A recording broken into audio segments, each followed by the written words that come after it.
Islamic Recitation. Nah, sebelumnya nih Akang Teteh gimana kabarnya? Deg-degan besok KKL ke Bali.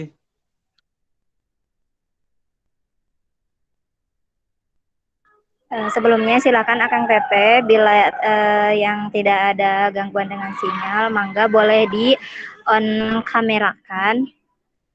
Karena kita juga pengen lihat ya wajah dari Akang Teteh semua. Selamat bergabung yang baru bergabung di WIR kali ini.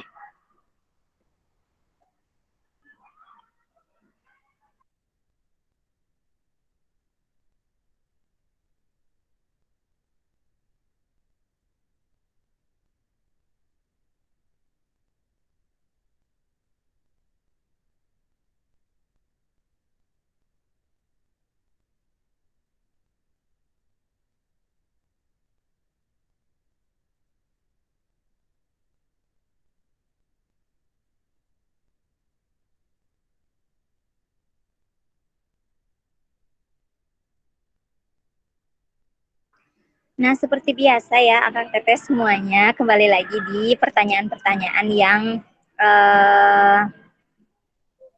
seperti biasa kami tanyakan. Nah, di apa sih tema bukan tema di rujak ya R-nya, apa kabar dengan rohaninya nih Akang Teteh semuanya.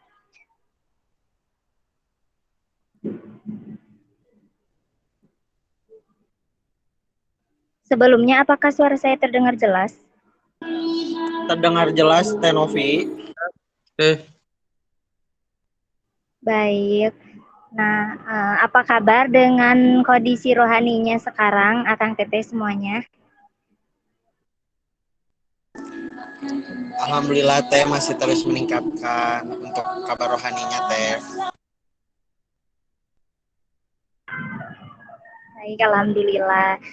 Oh iya, ini dari Kang Rian ya, mau ke Bali KKL. Selamat ya Kang Rian, semoga perjalanannya lancar.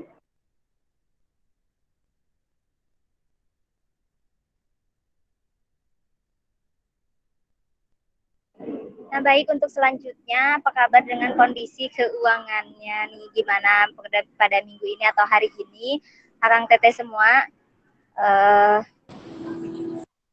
dengan kondisi. Alhamdulillah Teh kabar untuk keuangan mah di ayah-ayah Teh, apalagi akhir bulan ya Teh. Biasanya tanggal tua ya. Tenang Kang, besok gajian. Udah masuk tanggal 30 sama tanggal 1 gajian. Soalnya Teh mikirin ini Teh ngebayar buat Shopee Pay Later. Hebat sekali nih Kang Hanan. Yang lainnya gimana? Oh iya, ini dari Kang Rian lagi ngirit buat ongkos ke Bali ya. Semoga semuanya dilancarkan rezekinya ya. Usahanya dilancarkan.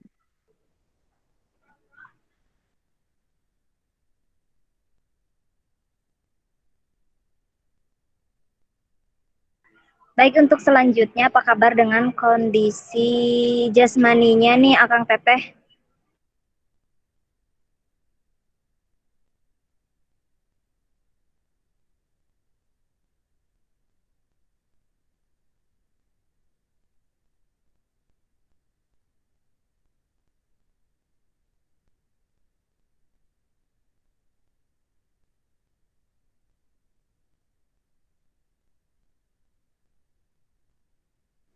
Baik, semoga dalam keadaan sehat selalu ya Akang Teteh untuk jasmaninya dan semuanya. Nah, untuk selanjutnya, oh iya, ini ada dari Kang Rian lagi, musim penghujanan sering kedinginan, meriang, siangnya turun demam.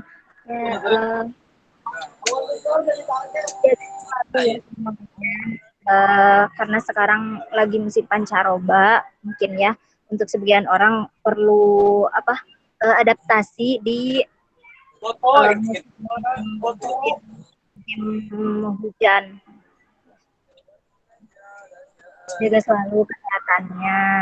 Nah, baik, untuk selanjutnya apa kabar dengan kegiatan akademiknya? Kang Teteh boleh share ya tentang akademiknya nih pada minggu kali ini gimana? Sekarang hari Senin ya. Siap.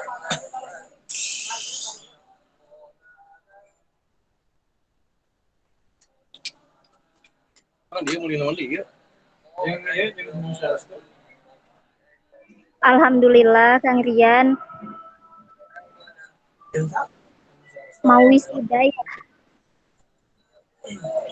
ya Kang Rian. Untuk yang lainnya gimana nih?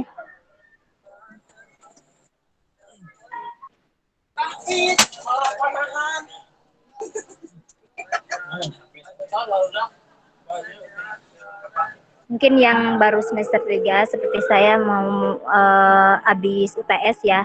Sebentar lagi mungkin akan menghadapi UAS. Semuanya tolong astagfirullahaladzim.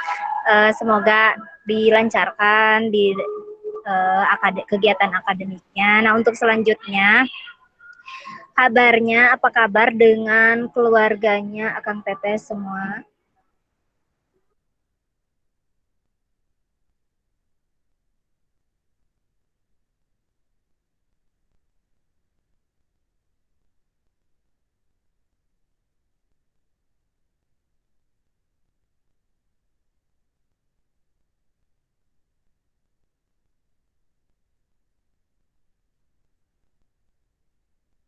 Alhamdulillah ada dari Kang Rian lagi nih. Sehat walafiat, kemarin baru dari Semarang. Nah, untuk yang lainnya gimana nih? Masa Kang Rian, terus kita di sini santai aja ya, sharing-sharing aja.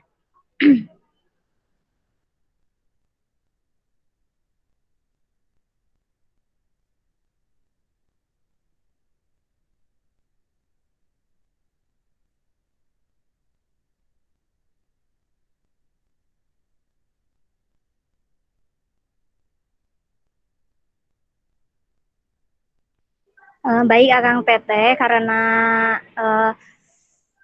sharingnya di dalam pertanyaan Doja kali ini dicukupkan ya untuk memasuki kegiatan selanjutnya. Karena waktu sudah menunjukkan pukul 16 lebih 19. Kepada Teh Daira, apakah sudah bergabung? Sudah Teh. Baik, alhamdulillah Teh. Nah, mungkin ke teman-teman yang lainnya boleh diajakin lagi untuk bergabung dalam sebentar lagi memasuki ke sesi materi.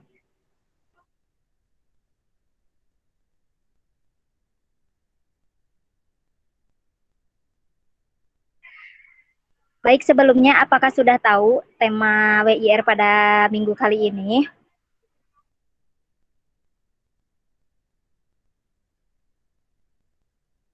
Atau masih penasaran? Penasaran? Kalau yang baca pamflet pasti udah tahu. Ya, Teh, ya? Baik, dimulai saja ya untuk karena mungkin yang lainnya pada kepo. Nah, izinkan saya moderator pada kali ini dan pematerinya yaitu dari Teh Dehira. Dimulai saja ya Teh. Gimana, semuanya udah siap? Siap banget. Siap kok, siap. Baik, alhamdulillah. Bismillahirrahmanirrahim, kita mulai saja ya. Assalamualaikum warahmatullahi wabarakatuh. Waalaikumsalam. Alhamdulillahirabbil alamin wassalatu wassalamu ala asrofil anbiya'i wal mursalin wa ala alihi wasbihi. Segala puji bagi Allah Subhanahu wa taala, teman-teman yang saya hormati dan Teh Dehira. Selamat bergabung yang baru bergabung di WIR minggu kali ini. Nah, semoga semuanya disehatkan jasmaninya, rohaninya, dilancarkan segala urusannya, dimudahkan dalam usaha mencari rezekinya. Nah, baik, langsung saja ya ke pemateri. Mangga disilakan kepada Teh Dehira, sudah bisa dimulai. Waktu dan tempat saya persilahkan. Baik, terima kasih banyak Teh Nopi. Mulai aja ya langsung. Bismillahirrahmanirrahim. Assalamualaikum warahmatullahi wabarakatuh. Waalaikumsalam warahmatullahi wabarakatuh. Gimana nih kabarnya? Sehat-sehat? Alhamdulillah Teh. Luar biasa. Alhamdulillah. Ya, memang ya sekarang itu musimnya lagi kurang bersahabat mungkin ya. Kemarin juga saya sempat sakit. Jadi ya mohon maaf apabila suara saya sekarang sedikit lebih kecil dari biasanya. Oh ya, sekarang ini banyak yang baru ya. Coba ada siapa Iya aja? teh, Boleh. kelihatannya tuh banyak orang-orang baru teh gitu. Wah, Masya Allah. Boleh on cam atuh? Pengen lihat. Ayo, gak usah malu-malu. Yang tidak berhalangan untuk on cam, boleh on cam ya. Nih, ada yang selalu hadir. Wah, Masya Allah ya, dari awal sampai sekarang tetap stay. Terima kasih banyak pokoknya. Langsung aja ya. Siapin buku sama pulpennya karena kebetulan materi kali ini itu sedikit panjang teman-teman. Jadi ya apabila nanti mungkin saya penyampaiannya terlalu cepat, boleh diberitahu saja. Lalu jika materinya tidak sampai selesai pada pertemuan kali ini, insya Allah nanti kita lanjut di pertemuan yang akan datang. Ya, selamat datang ya untuk Akang Teteh yang baru. Sebelumnya saya izin menjelaskan bahwasanya ini itu bukan seminar teman-teman. Ini tuh lebih ke arah diskusi karena kalau kajian itu kan satu orang pembicara, tapi di sini itu saya harap dan memang kami panitia berharap bahwa Akang Teteh itu ikut juga apabila misalkan saya atau mungkin teman-teman saya, rekan-rekan saya salah, ya mohon ditambahkan atau mungkin dikoreksi seperti itu. Jadi jangan hanya saya yang berbicara atau teman-teman saya yang berbicara gitu. Kalau misalnya memang salah, mangga dikoreksi saja, kita sangat terbuka. Baik, langsung aja ya. Nah, betul Kang Rian, saling belajar. Ya, bismillahirrahmanirrahim. Kita berdoa bareng-bareng yuk. Mic-nya di-on-kan dulu. Ya, bismillahirrahmanirrahim. Rabbi shrahli sadri wa yassir li amri wahlul 'uqdatam min lisani yafqahu qawli. Baik, langsung aja kita mulai. Mohon maaf. Kemarin memang saya sempat sakit, jadi ya seperti inilah wajahnya kurang fresh. Oke, materi kali ini kita akan ngebahas apa? Ada yang tahu?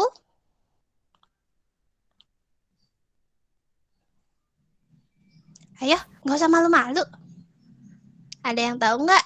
Hari ini kita akan ngebahas apa? Perkara yang haram dilakukan orang yang berhadas. Betul, Masya Allah. Betul sekali ya. Jadi hari ini tuh kita akan membahas perkara-perkara apa saja yang diharamkan untuk dilakukan oleh orang yang berhadas. Berhadas itu bisa saja haid atau mungkin tidak mempunyai wudu. Seperti itu teman-teman.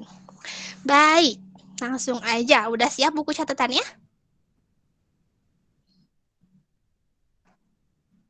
Kemana ini teh?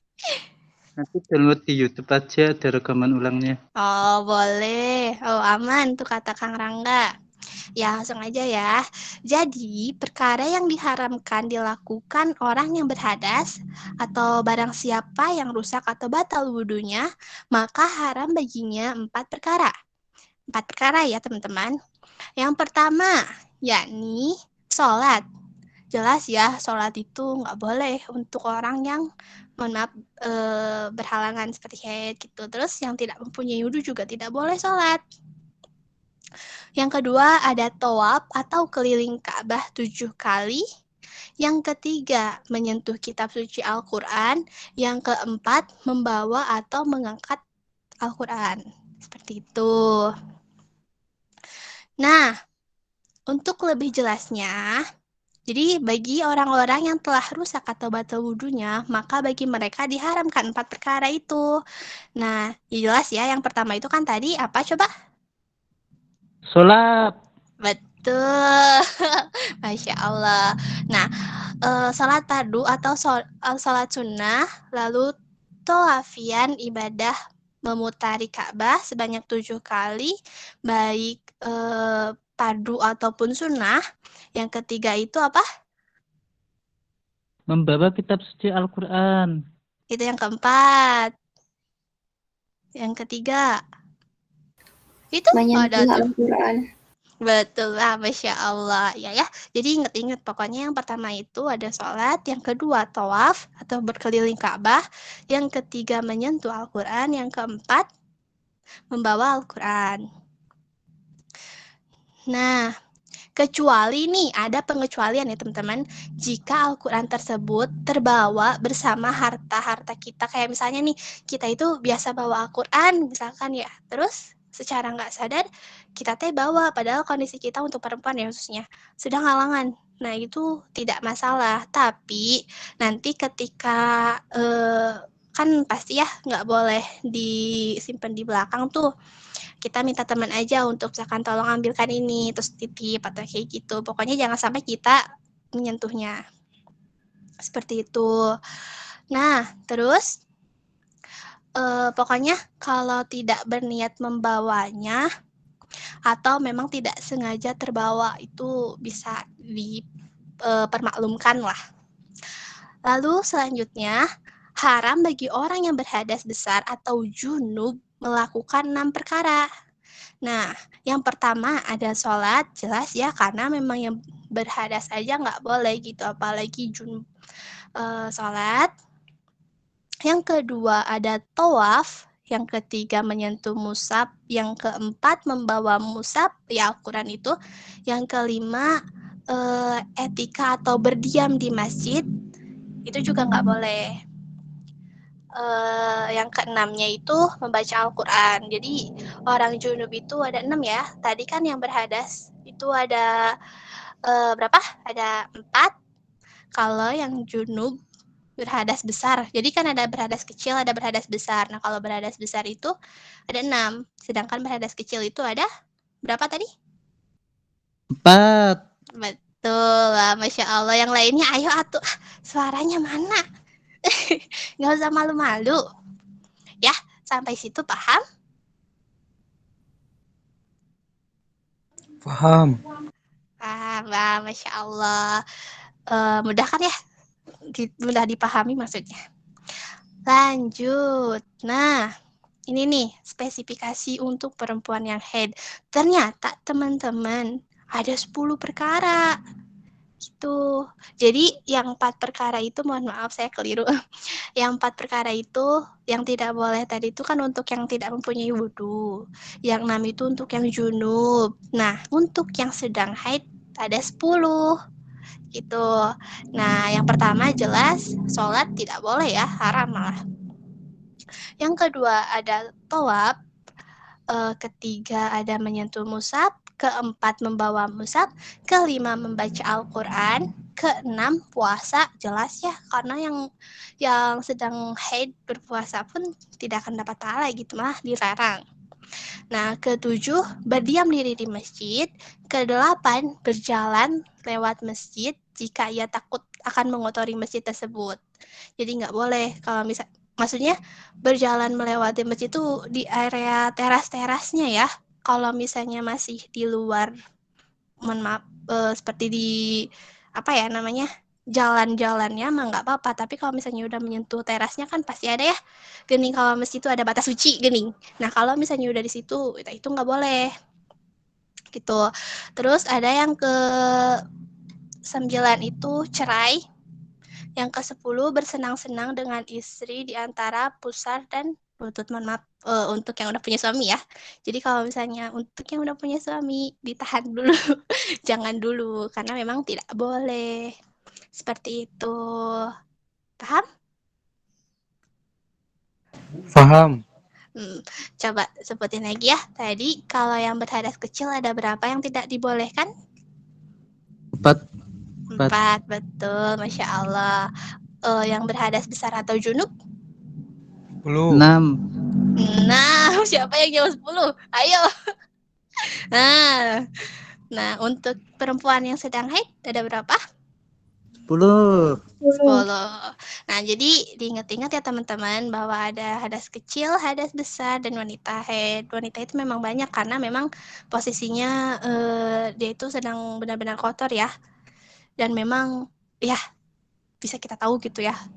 Benar-benar ya banyak sekali larangannya. Nah, untuk penjelasan dari pengertian musab, setiap sesuatu perkara yang dituliskan padanya ayat-ayat suci Al-Quran. Kang Rian katanya wanita makhluk istimewa. Betul sekali. Tapi itu mah nanti aja ya. Setelah pembahasannya selesai, kita bahas tentang itu. Ya, jadi apa sih untuk penjelasan dari pengertian musab itu? Pokoknya setiap sesuatu perkara yang dituliskan padanya ayat-ayat suci Al-Quran dengan tujuan untuk dibaca sekalipun pada sebuah pilar atau papan tulis atau kulit atau pada lembaran kertas. Nah, itu yang dimaksud dengan musab. Dengan demikian, haram menyentuhnya bagi mereka-mereka yang berhadas kecil dan berhadas besar. Jadi memang harus hati-hati pokoknya mah. Bahkan ketika ada tulisan Arab pun yang tergeletak di misalkan kita nih kan ada tuh waktu zaman-zaman SMP pasti kan suruh menulis entah itu surat atau mungkin penggalan ayat. Itu kalau misalnya tergeletak pun harus kita simpen gitu. Harus kita ambil jangan sampai keinjek atau mungkin ya lebih parahnya tuh keinjek itu kan nggak boleh ya teman-teman. Jadi memang harus benar-benar apik lah gitu. Wah, masih panjang nih. Tapi sampai situ paham? Paham nggak? Pengertiannya tadi diulang, Teteh. Pengertiannya? Ya, jadi sesuatu yang ada bukan lafaz itu, ada tulisan Al-Qur'annya yang memang tujuannya itu untuk dibaca sekalipun itu di pilar-pilar itu kayak di tiang atau misalnya di papan tulis. Misalkan kayak ada kan kurit-kurit kering yang suka diukir pakai tulisan Arab gini gitu. Terus ada lembar-lembaran kertas ya, maksud lembar-lembar kertas itu yang kayak misalnya kita disuruh guru nih nulis, terus kan kadang kita nggak sadar ya si kertas itu tuh ada yang sobek gitu kan, atau misalnya ada yang sengaja nggak sengaja jatuh. Nah itu tuh sebenarnya tulisan-tulisan itu udah bisa dikatakan mushaf, dan memang untuk yang berhadas kecil atau berhadas besar itu tidak diperbolehkan untuk menyentuh itu gitu. Jadi sebisa mungkin kita harus suci, harus benar-benar tahu apik. Jadi benar-benar teliti gitu. Harus benar-benar rapih, teliti nyimpennya gitu. Jangan sampai kita itu karena keteledoran kita malah jadi dosa juga untuk kita. Gitu Kang Rian, paham? Paham, Teteh. Oke, mau lanjut lagi? Atau gimana?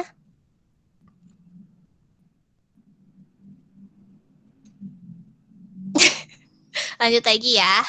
Nah, ada pendapat dari Imam Nawawi dalam kitab At-Tibyan bahwa keharaman menyentuh mushaf Al-Quran. Nah, keharaman menyentuh mushaf Al-Quran itu bagi yang berhadas kecil dan berhadas besar tersebut bukan sebatas menyentuh pada tulisan Al-Qurannya saja ya teman-teman, tetapi lebih kepada menyentuh pinggiran mushafnya atau menyentuh sampulnya. Tetap saja hukumnya haram. Demikian juga haram menyentuh kaca-kacanya. Kan kadang ada tuh kaca-kaca yang ditulisin. Nah itu juga nggak boleh.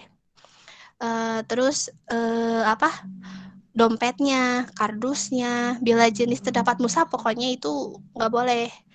Nah, itu menurut mazhab terpilih meskipun ada sebagian ulama yang tidak mengharamkannya. Jadi memang ya pendapat ulama itu beda-beda. Ada yang memang mengharamkannya, yang tidak memperbolehkannya lah.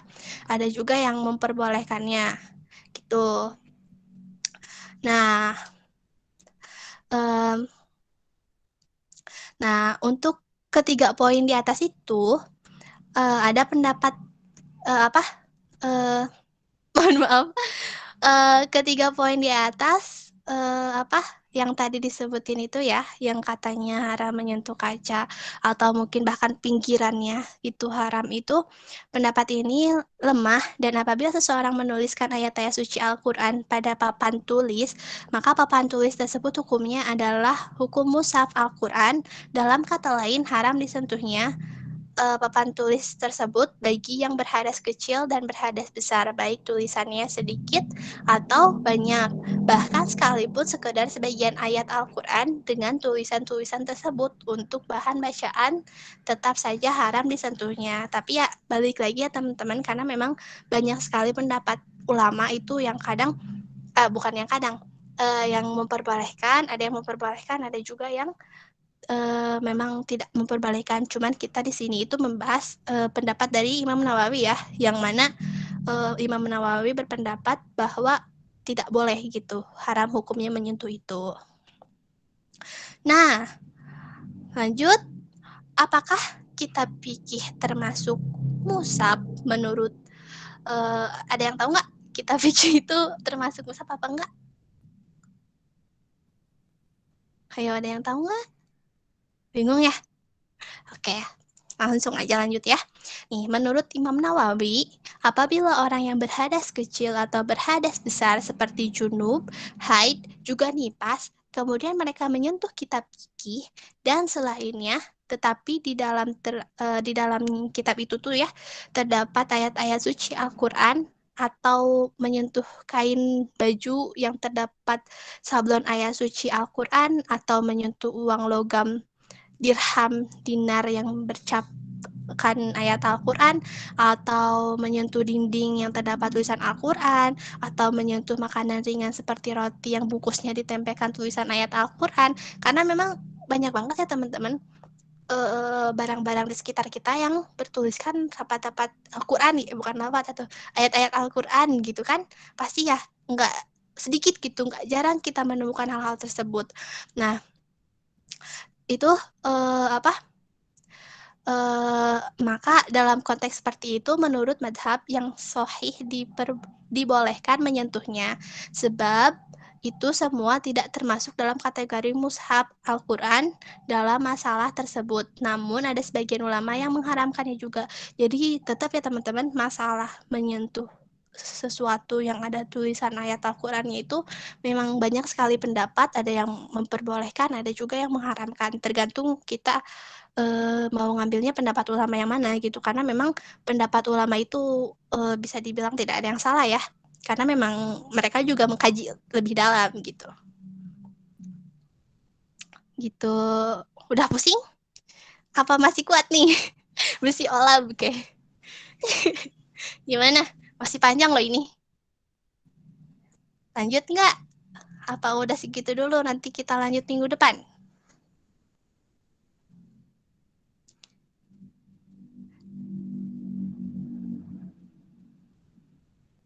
Gimana teman-teman? Halo, jangan-jangan pada pingsan ya karena materi terlalu banyak.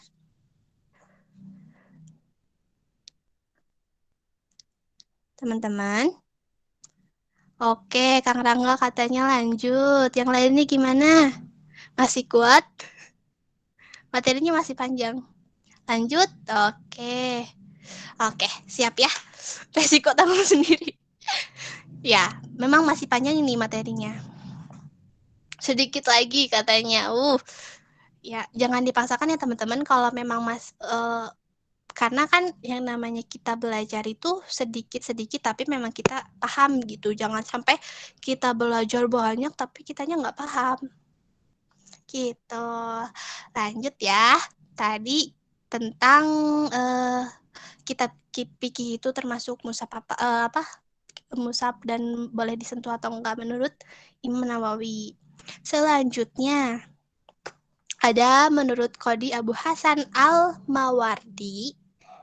Nih tadi kita udah ngebahas menurut pendapat siapa aja? Imam Nawawi, terus Abu Hasan ya sekarang. Nah, dalam kitabnya Al-Hawi bahwasanya boleh jika sekedar menyentuh kain baju yang terdapat sablon ayat suci Al-Qur'an. Adapun memakainya itu tidak diperbolehkan sama sekali dengan alasan karena tujuan dari memakai baju tersebut adalah mengambil berkah Al-Qur'an semata. Namun pendapat ini statusnya lemah ya teman-teman. Karena tidak ada satu ulama pun yang meresponnya. Bahkan telah memastikan Syekh Abu Muhammad Al-Juwaini dan yang lainnya bahwa Tehwid, boleh digeser screen-nya.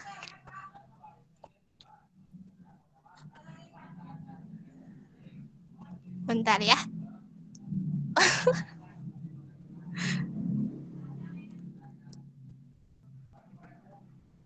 Sebentar teman-teman. Oke, sambil menunggu Tehwid, kita mereview kembali. Dikit-dikit. Tadi udah dibahas ya. Coba balik lagi nih. Untuk orang yang berhadas kecil, ada berapa larangannya? Nggak boleh melakukan apa aja, ada berapa? Empat. 4, betul. Coba sebutkan. 1, Sholat. 2, Tawaf. apa? Tawaf. Tawaf, ya betul. 3, Menyentuh 3, Al-Quran. 4,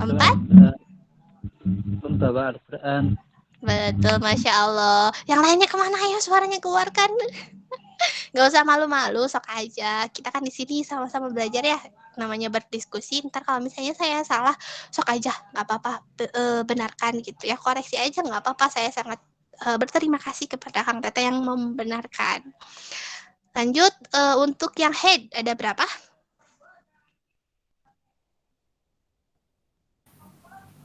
Ayo, untuk yang wanita yang sedang haid ada berapa larangannya? 10. Wah, Tepani, Masya Allah. Betul, coba sebutin 1. Sholat, betul. 2. Tawaf, betul. 3. 3. Ayo. Mana? Betul. 4. Aduh, mohon maaf ya, itu ibu saya. Keempat apa coba? Haram puasa. Membawa mushaf. Membawa mushaf, betul. Kelima? Membaca mushaf. Betul lah, Masya Allah nih. Siapa ini Teteh? Siapa ini? Nggak ada titik-titik. Oke, keenam? Puasa. Oh, Masya Allah. Ketujuh? Ketujuh siapa? Ketujuh siapa? Apa? 7? Wah. Haram dijima. Itu nanti yang ke-10. Kita berurutan ya, biar nggak pusing. Nah, ke-7 itu berdiam diri di masjid. Nggak boleh. Haram ngaliwat ke masjid. Iya, betul. Yang ke-9? Haram ditolak. Nah, betul. Iya, talak itu cerai ya teman-teman. Mesti ada yang nggak tahu talak itu apa. Yang ke-10 baru nggak boleh di Jima. Di alat suka. Masya Allah. Nah, betul sekali. Wah, Masya Allah ya. Ih, hebat. Ya, pokoknya kita harus ingat ya teman-teman. Oh, satu lagi belum. Untuk yang berhadas besar atau junub. Nggak boleh ada berapa? Nggak boleh ngapain aja? Ada berapa larangannya? 6. Nah, wah, Masya Allah. Coba sebutin 1. Sholat. Haram sholat. 2. Tawaf. Betul. 3. Nyabak mashab. Betul. 4. Bawa mashab. Betul. 5. Di masjid. Iya, nggak boleh diem di masjid. Ke-6. 6. Ayo, apa? Lupa. Ayo, ke-6 apa? Ayo. Ayo, apa ayo? Membaca Al-Quran. Al-Quran. Ya, ingat-ingat ya teman-teman. Pokoknya untuk yang berhadas kecil ada 4 larangan. Untuk yang berhadas besar atau junub ada 6 larangan. Dan untuk perempuan yang sedang haid itu ada 10 larangannya. Udah, paling materi sekarang mau sampai segitu dulu. Nanti kita bahas di pertemuan minggu depan. Kenapa? Karena memang materinya masih panjang. Gitu ya. Nggak apa-apa? Berarti minggu depan itu kita bahas tentang kitab tafsir itu termasuk mushaf atau enggak, terus boleh disentuh atau enggak, gitu. Lumayan masih panjang ternyata. Oke, sampai situ dulu. Ada yang mau bertanya? Atau bisa menyimpulkan gitu, apa sih yang udah kita pelajari di pertemuan kali ini? Ayo, nggak usah takut, nggak usah malu. Teteh boleh izin bertanya nggak? Boleh, enggak. Dengan Teteh siapa? Tadi Mariam. Teteh Maria, enggak Teteh. Tadi kan salah satu larangan buat yang berhadas kecil maupun hadas besar maupun yang haid itu dilarang membawa Al-Quran. Nah, sedangkan saya itu punya Al-Quran di dalam HP gitu teh. Sedangkan HP itu kan suka bawa. Nah, itu hukumnya gimana? Ya, pertanyaan yang bagus ya, pasti bingung. Guru saya pernah bilang, ini pasti ya kita sebagai muslim pasti harus, bukan harus sih, banyak sekali yang menyimpan Al-Quran aplikasi Al-Quran gitu. Nah, saya pernah bertanya seperti itu, apakah haram? Nah, beliau bilang bahwa jika aplikasinya itu tidak dibuka, itu tidak apa-apa gitu. Jadi selama aplikasinya itu ditutup tidak masalah. Tapi ketika aplikasinya dibuka dan memang ada di layarnya gitu, nah itu baru tidak boleh. Karena takutnya nanti mungkin kan kalau kita pakai bawa handphone tuh kadang, mohon maaf ya, disimpan di saku, kadang mungkin terduduki gitu kan. Nah itu baru nggak boleh. Bahkan yang lebih bahayanya itu kalau udah dibawa ke kamar mandi gini. Kita kan secara nggak sadar suka kadang main ya ada beberapa orang lah ya mungkin yang bawa handphone ke kamar mandi dan mungkin tidak sengaja terbuka. Nah itu nggak boleh. Pokoknya selama aplikasinya itu tidak kita buka, nah itu katanya diperbolehkan. Tapi ya walau alam misal ya, barangkali ada teman-teman yang lebih tahu. Kalau menurut guru saya seperti itu. Gitu Teteh, apakah terjawab? Iya teh, makasih banyak. Sama-sama. Mangga, ada lagi yang ingin bertanya? Atau mungkin menambahkan, mangga. Hebat banget sih kalau misalnya mau menambahkan. Ayo, nggak usah malu-malu. Ada nggak?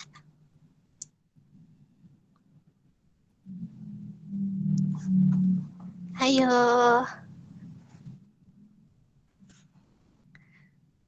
Kang Ujang, Kang Rian, Kang Rangga.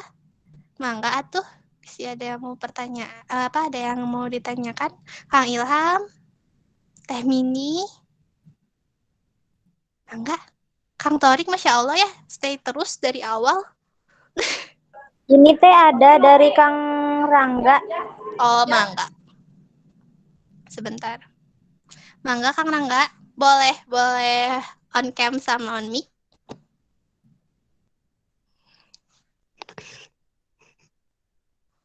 Supaya kita tahu ya, yang mana sih Kang Rangga teh gitu. Mangga Kang Rangga.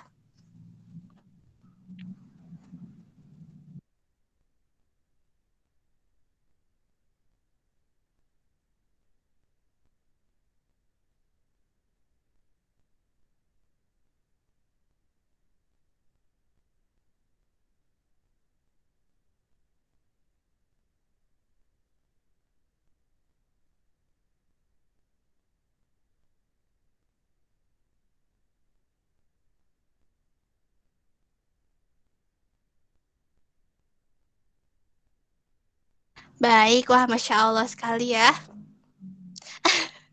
Pertanyaannya sangat luar biasa. Coba, ada yang bisa jawab dulu sebelumnya? Ayo, nggak usah malu. Ayo, kita kan berdiskusi. Masa saya aja yang berbicara? Ayo, ada yang bisa menjawab nggak?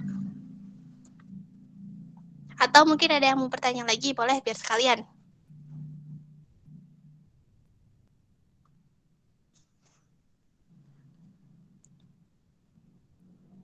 Pada kemana ini teh? Ayo nggak usah malu-malu. Yuk. Ada lagi yang mau bertanya nggak? Biar sekalian dijawabnya.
Aduh, mohon maaf sekali ya teman-teman, tadi saya terlempar.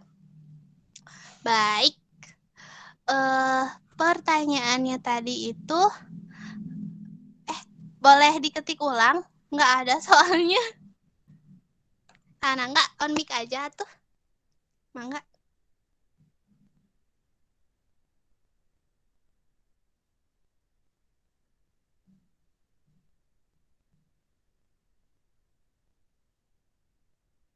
Tadi teh apa? Jika tahu puasanya itu haram, tetapi tetap dilaksanakan gitu? Ya, atau gimana? Coba teman-teman ada yang bisa bantu nggak pertanyaannya tadi apa?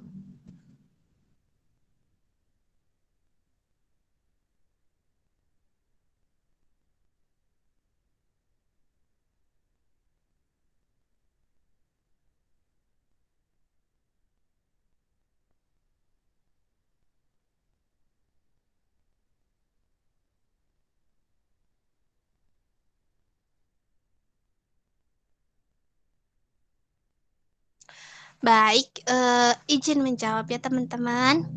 Nah, pasti kita bingung ya. Tambahkan kadang kita tuh khususnya untuk perempuan pasti pernah ngalamin di mana ketika kita puasa terus tiba-tiba mohon maaf haid mendadak gitu ya.